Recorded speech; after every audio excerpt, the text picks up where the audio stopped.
Thank you, Professor Doshi, for being with us today.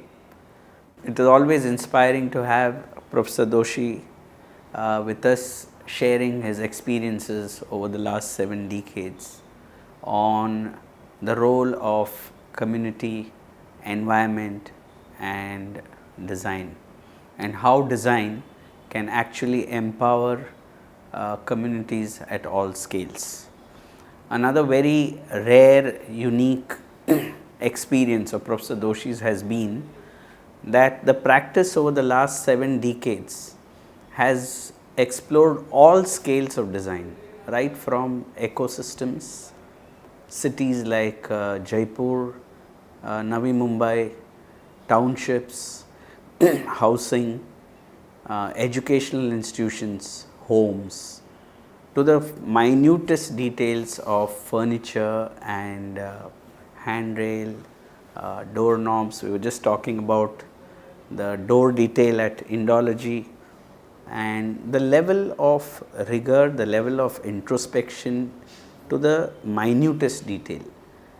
Because Professor Doshi has always believed that that's the power of design to celebrate life, which has come from an idea of the architect being really a holistic person. You've always spoken of the different aspects of an architect, that he needs to be interested in art, he needs to be interested in life, he needs to be interested in music, he needs to be interested in science, and which really is the beginning point for empowering community. In that context, Professor Doshi, if we were to briefly look back on this idea of people, empowering people to make their own lives, there have been two kinds of processes which you have explored and engaged with over the last 7 decades. One has been like Aranya, where there is a community participatory process, and the other has been where, with your own intuitions and experiences, observing traditions around India, an architecture that responds to climate and people. So, if one were to start with your visions of Aranya, which is very different, it is not normally done by an architect, of empowering communities to actually engage in their own habitat. How would you look back at Aranya today as a starting point for community and design? And also, I think when we visited Aranya a few years back, we envisioned that there were no differences. There were, the rich were staying with the poor. There were these very bonded communities and neighborhoods that were created. There was no differentiation, and yet there were these spaces that have evolved over time. How did you envision a project like Aranya to empower a community? Could you share that with us, and then maybe we can also look at education and other things later. Durganand, it's first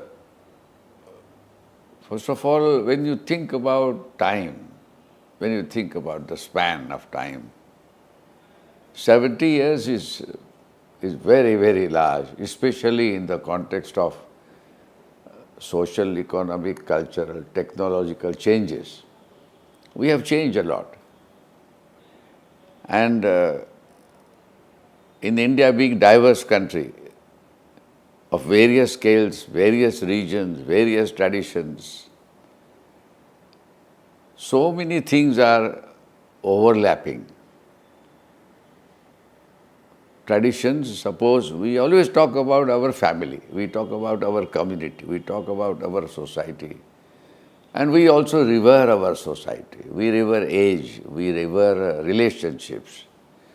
So when you think about all this and then gradually go back to 70s and come today, I think a lot has been changed.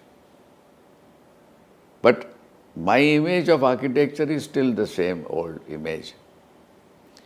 My image of architecture is that you are coming to a place like this and then you want to do a puja.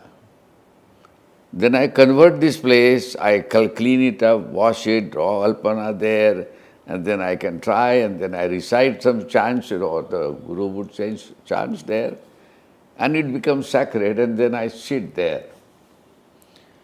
So my understanding of architecture is that every level, every space, every surface, though it is made by people, though it is not looked at that way, can be transformed into sacred place.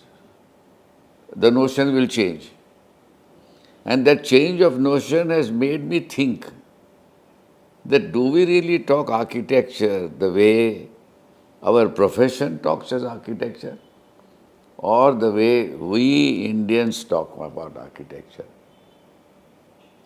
As a profession, as a school, as a place that we talk of architecture, it is designed, but it is dead.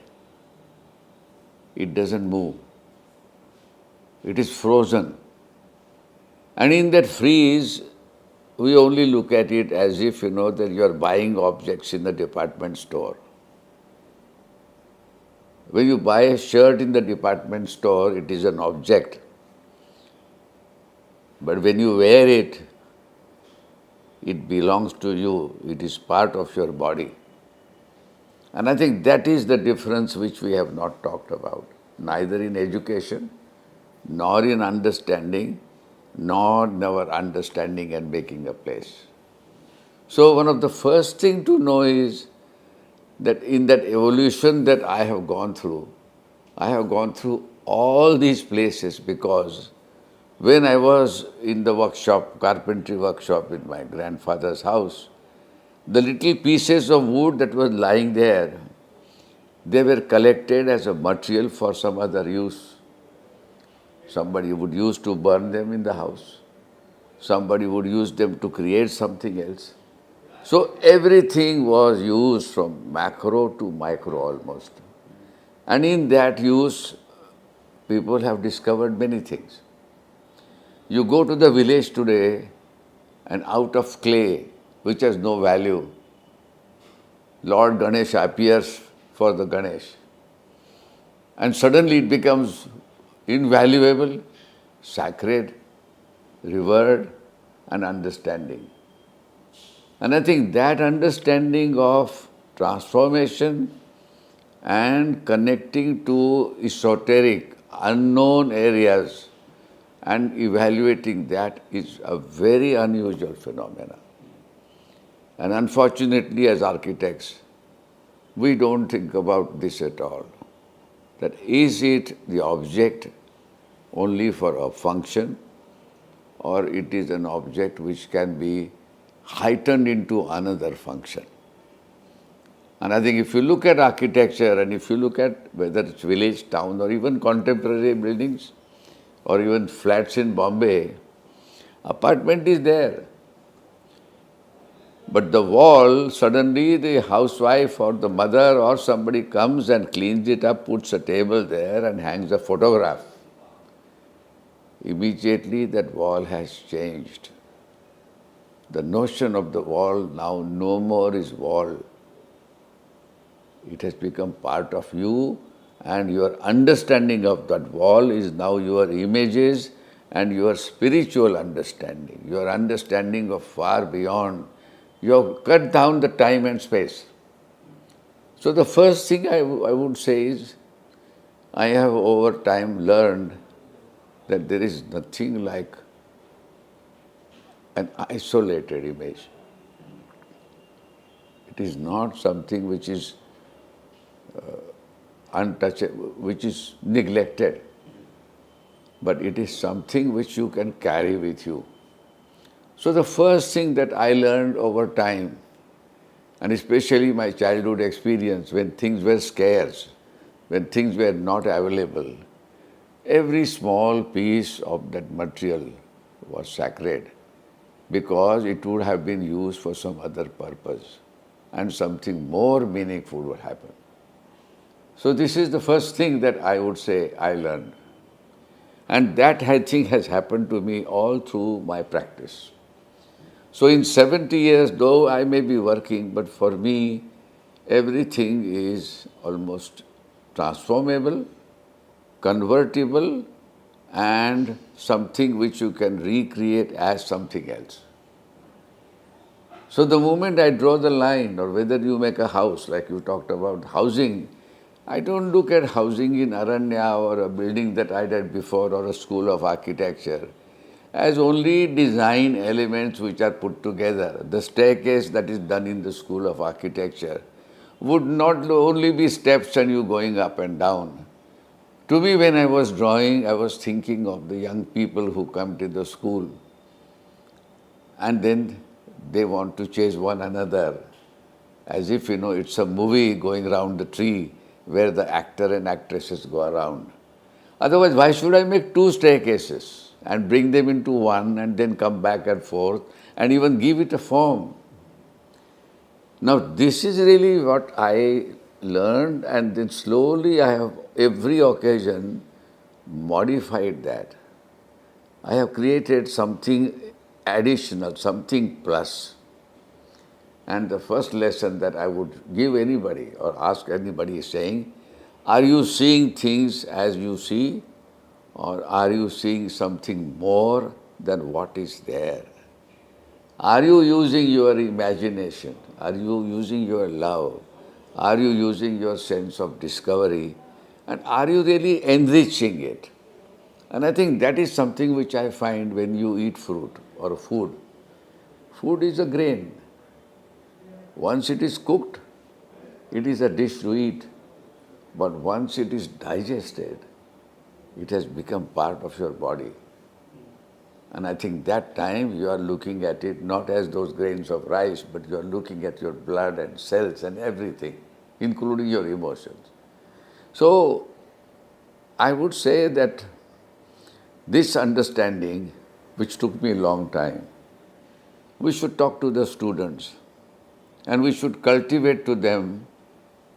And then, how do you do this? Suppose tomorrow I take students there and bring them into class and I give them a plate, and each plate is made like this, of a sort of a clay. And then I say, now put it in the bucket. It has become mud. Then I take them out, then I make it dry, and slowly I said, now out of this you create idols, you create something else, you create a toy, or you create a niche, or you create something in which you can add on. The moment they will understand then that what I am doing as a building is not dead building, but I am creating something unusual which gives me joy, which gives me happiness, which makes me feel light. And I think this is really what my lesson I would be talking about the 70 years, that I try to create this kind of world in which there are multi-layers. In our times, in my grandfather's office, they used to get an absorbing paper. We used to call them blotting paper. And it was stuck, to a material like this. So when you write with ink, not ballpoint, ink, it doesn't run dry. So he would use this and put like that. So the moment he's turning like this, it is absorbed. So on the layer of that roller like this, the color has added. So over 6 months or a year, you find that they have not changed the paper, absorbing paper, but the whole color of the surface has changed. And that color has changed, so now you ask yourself a question, which is the paper and which is the color and what does it say? It has added multiple dimensions. So I would ask students or faculty to say, what is the meaning of a room? What is the meaning of a door or an entrance or maybe a class? And I think if you start thinking like this, then education becomes much more exciting, much more imaginary, and much more communicable. Then we talk about function. It is not a function which is saying that this is the room 12 by 12 and then that is all, that's the end. Then there is nothing. So what is happening in today's education, this layer not being there, educational system is completely boring.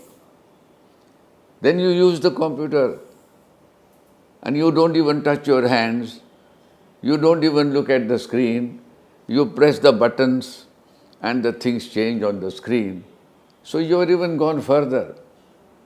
So what is happening today is our system, our understanding is taking us farther and farther and farther from the word creation, assimilation, absorption and recreation. And I think this is really what I found. And what I did was, in order to help my people in the office, very often I would take a screen and draw full-size things. The moment you draw full-size with your hand and you can see them in relation to your body, then they become very important. And so full-size drawings, bigger models become one of the great tools.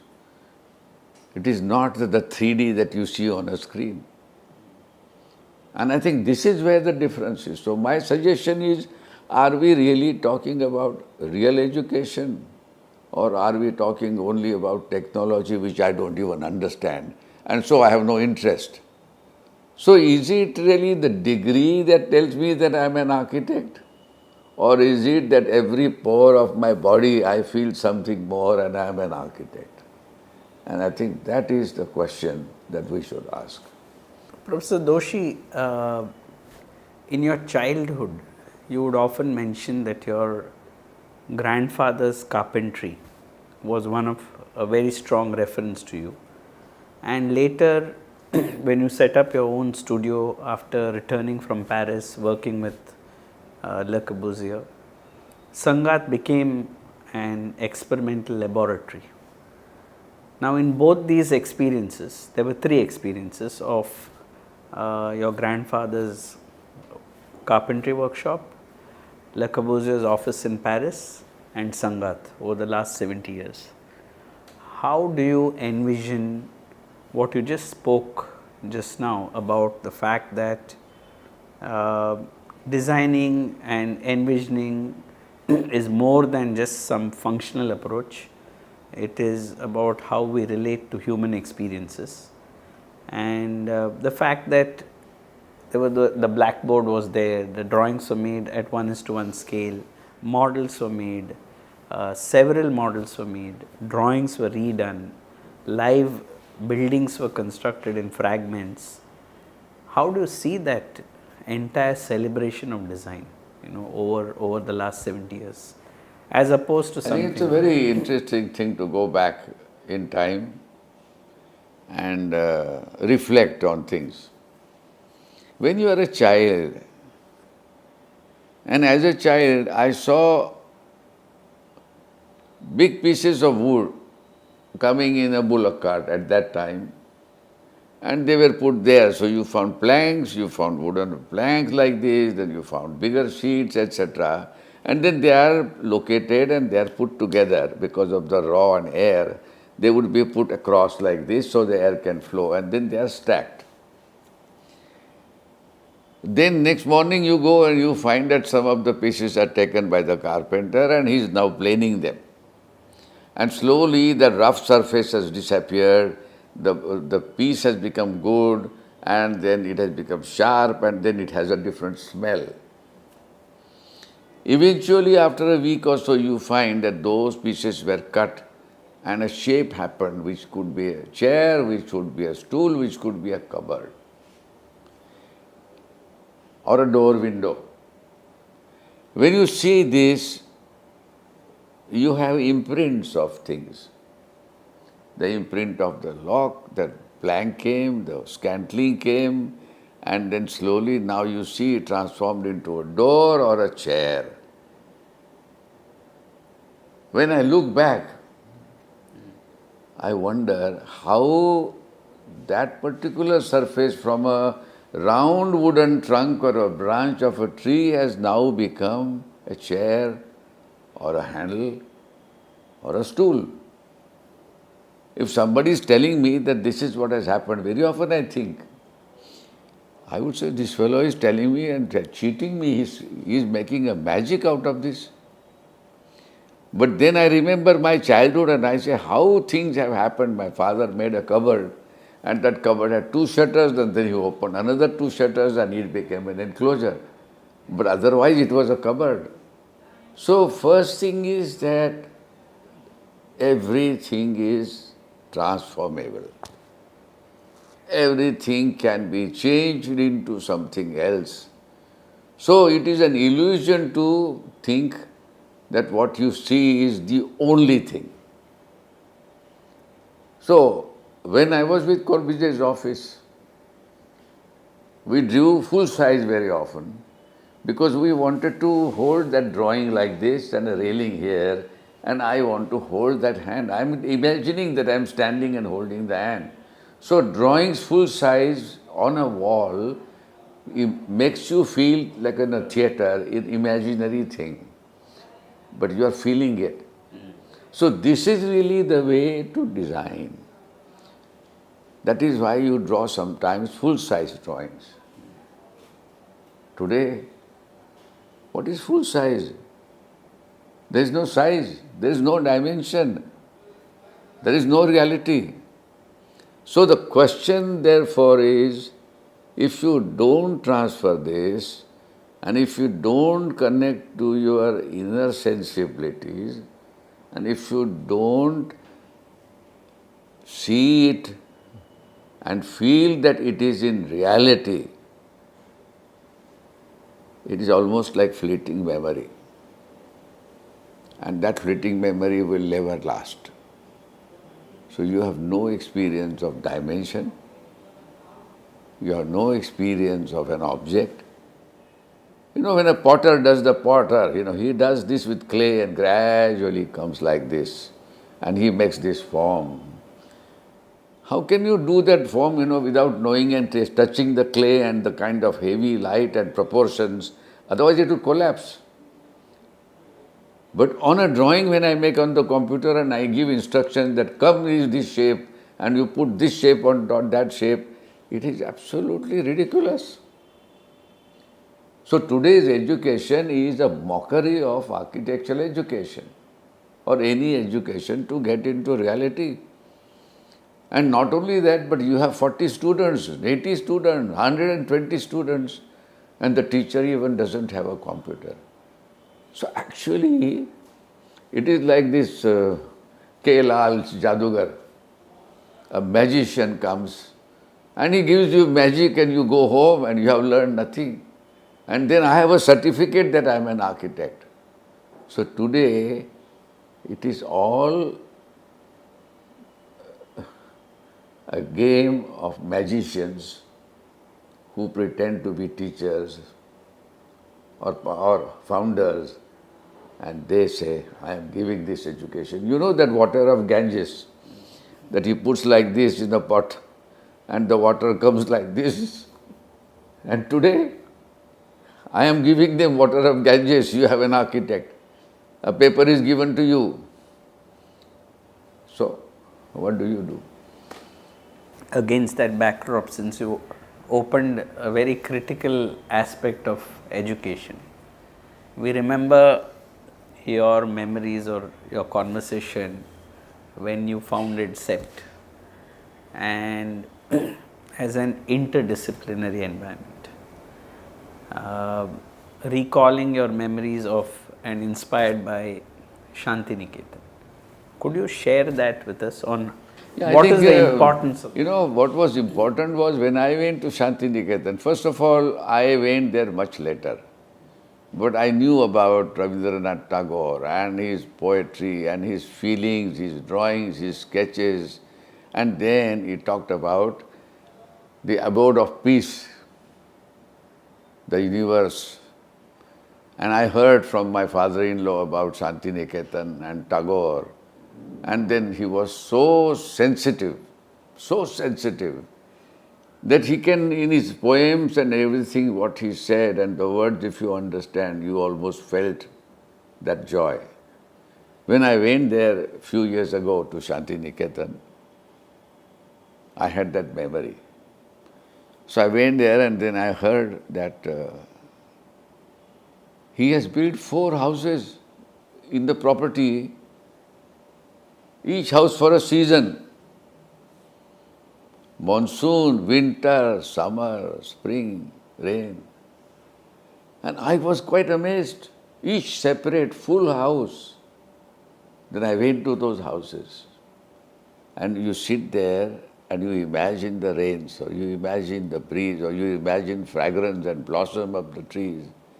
You could feel it. So what he did was, he oriented them in the exact place. He planted the trees on the other side or wherever it is, and not necessarily the rain and others, but then he lived that life, experienced that kind of imagine, added his imagination to that, so he had a sense of longing, he had a sense of feeling, he had a sense of being there at that particular time. The dampness of monsoon, the fragrance of spring, the heat and sweat of summer, and then the drizzle of rains you could feel. He was living all the time. And when I made the school, that's what I tried to do. I created the lawns. I created the vision and the movement all the time. The lawns were present for every student. Any moment he went and came back, but they were always gone in. Then the kind of steps and big place and the flow of place and the activity. So you were all the time connected to, when you walk back and forth, you see. And then you see those staircases. Then you come and look at the window and the door on top and you open up. The door is not tiny door, the door is a big door. So when you open, you feel you're almost opening a wall.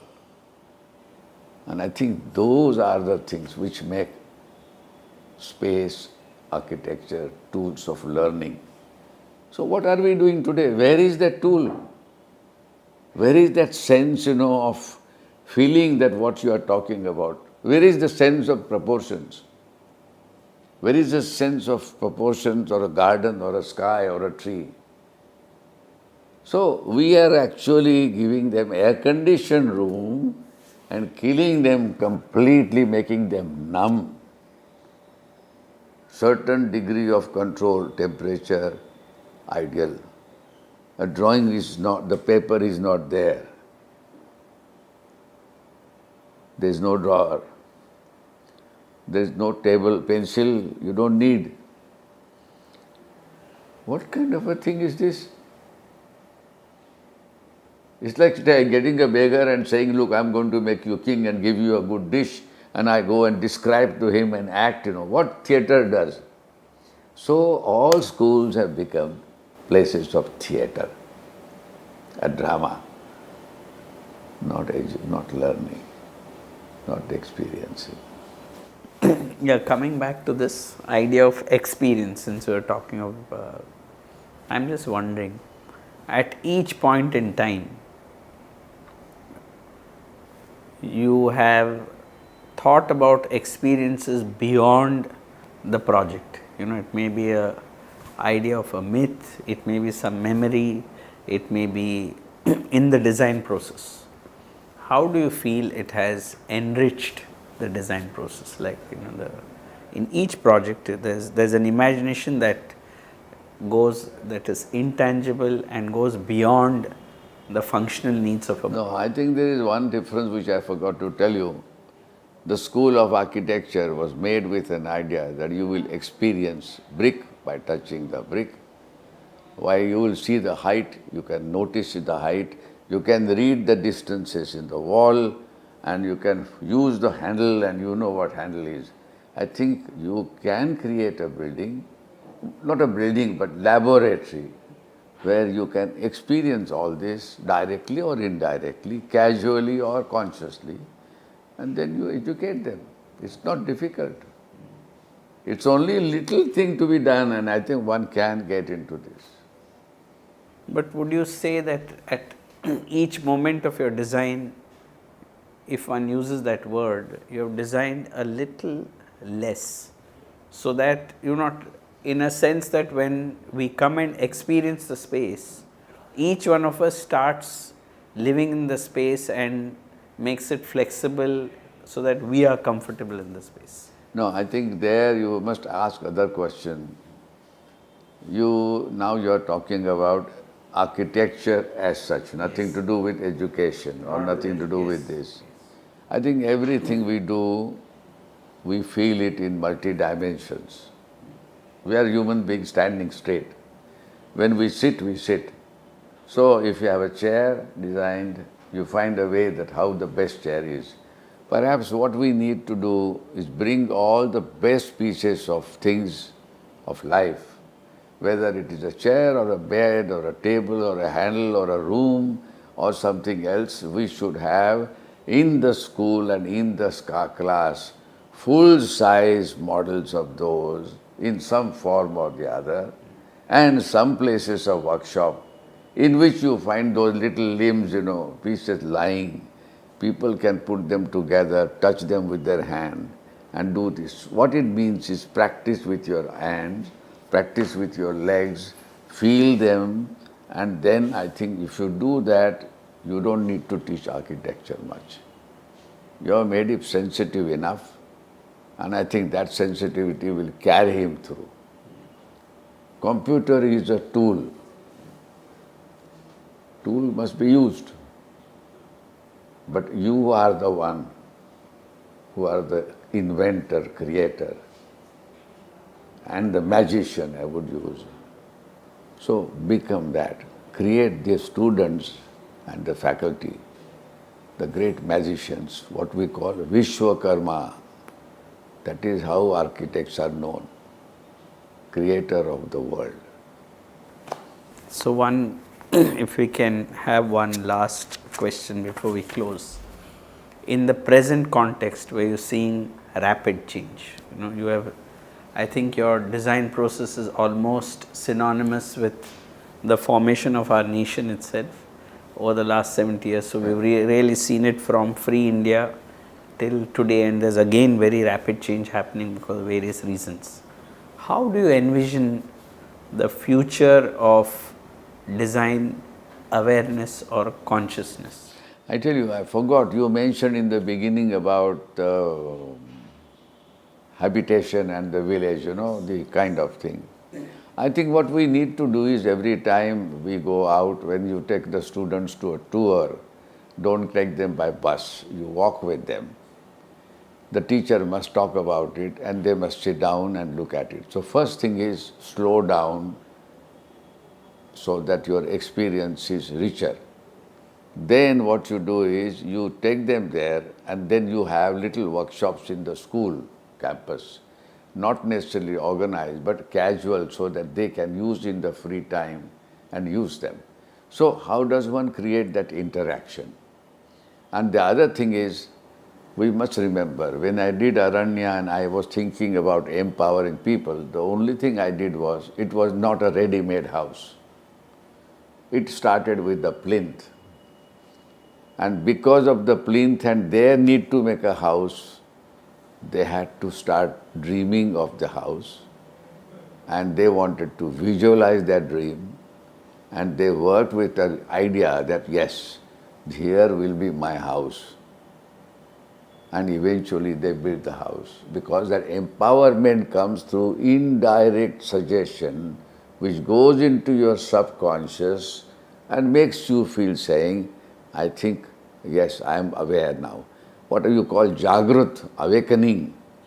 And I think if the awakening happens, everybody has the skill and the talent to be an architect or a great architect.